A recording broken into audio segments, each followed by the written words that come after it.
तो अपनी shelf life ख़त्म कर चुका है। शेल्फ लाइफ मतलब जैसे अगर मेरा मोबाइल फ़ोन है तो अगर मैं दुकान से ख़रीदता हूँ तो ऐसा होगा ना कि ये मोबाइल फ़ोन 3-4 साल चलेगा, उसके बाद बंद हो जाएगा, ख़राब हो जाएगा, कुछ ना कुछ हो जाएगा उसमें जिससे वो आगे नहीं चल पाएगा। तो जो भी ऐसे इलेक्ट्रॉनिक सामान होते हैं जैसे मोबाइल फ़ोन हुआ, लैपटॉप हुआ, आपका टीवी हो गया, फ्रिज हो गया, वो जब भी काम करना बंद कर देता है तो उसको वो ई वेस्ट बन जाता है। तो आप लोगों के घर में अगर ऐसा सामान होता है कि अगर ट्यूबलाइट ख़राब हो गई, टीवी ख़राब हो गया, तो आप उसका क्या करते हैं? हाँ, और अगर रिपेयर होने लायक ना हुआ, अगर चल ही नहीं पाए, फेंक देते हैं, भंगार में दे देते हैं, कहीं ना कहीं करते हैं। तो उससे देखिए क्या होता है कि ये इस तरह इकट्ठा होने लगता है। जब ये इस तरह इकट्ठा होने लगता है तो हर एक जो मोबाइल फ़ोन होता है, टीवी होता है, उसमें कई सारे मेटल्स होते हैं, केमिकल्स होते हैं।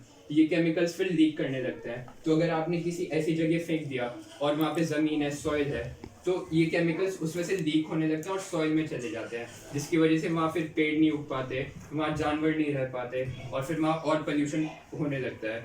फिर इस तरह लोग होते हैं जो इन जगहों में काम करते हैं, जो लोग इन जगहों में काम करते हैं, अगर वो इस केमिकल को टच कर देते हैं या किसी तरह उनके अंदर चले जाता है तो उसकी वजह से उनको कई प्रॉब्लम होने लगती है। लंग्स की प्रॉब्लम हो जाती है, आँखों में प्रॉब्लम हो जाती है, सर दर्द होने लगता है, IQ लेवल रिड्यूस हो जाता है, और तो अलग अलग तरह की बीमारियां हो जाती हैं इस वजह से। तो हमें ई वेस्ट को कभी भी फेंकना नहीं चाहिए।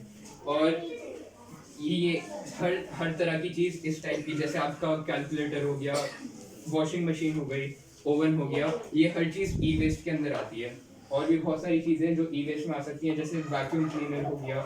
वैसे हमारे घर में नहीं होता, लेकिन अगर आप किसी के घर में है तो उसको कभी भी इस तरह फेंकना मत। और अलग अलग तरह के सोल्यूशंस होते हैं जो लोग, एक सेकंड, तो हम क्या कर सकते हैं इस ई वेस्ट को कम करने के लिए।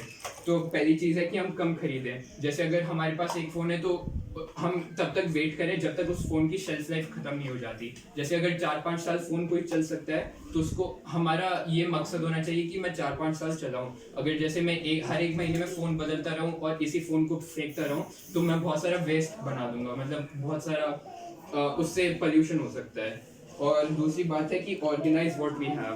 तो अगर जैसे हमारे पास टीवी हो गया जो ख़राब हो गया, लैपटॉप हो गया जो ख़राब हो गया, उसको हम एक जगह घर में इकट्ठा कर सकते हैं। जैसे बाहर फेंकने से अच्छा कोई एक पॉलीथीन बना ली, थैली बना ली, जिसमें हमने इकट्ठा कर लिया, और फिर उसके बाद जब एक साथ जमा हो गया बहुत सारा ई वेस्ट, तो हम यहाँ ले जा सकते हैं। दिल्ली में अलग अलग तरह के ई वेस्ट सेंटर्स हैं इन जगहों पर, और आप क्या कर सकते हैं, इन जो आपके पास ई वेस्ट है उनको इन सेंटर्स में ले जा सकते हैं। फिर ये क्या करते हैं, रिसाइकलिंग करते हैं। रिसाइकलिंग का मतलब आपको पता है? तो फिर या तो रिसाइकलिंग करते हैं या उसको रीयूज कर लेते हैं किसी तरह से।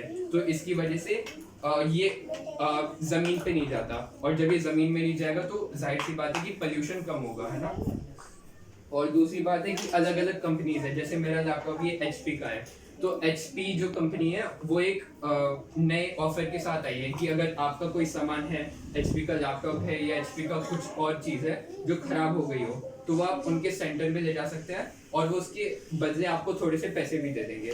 और HP नहीं, सैमसंग और बाकी बहुत सारी कंपनीज ऐसी हैं जो आपका पुराना सामान वापस ले लेती हैं। तो इस वजह से क्या है कि आप भंगार में नहीं देंगे, आप फेंकेंगे नहीं, जिससे पोल्यूशन कम हो सकता है। तो बस यही मुझे बताना था। और जो जहाँ से मैंने ये प्रेजेंटेशन दी है और जिनके साथ कोलैबोरेट करके बनाई है, उस ऑर्गेनाइजेशन का नाम है IVL, जो स्वीडन में एक रिसर्च लैबोरेटरी है जो पूरी दुनिया में ई वेस्ट कम करने के मकसद पर काम करती है।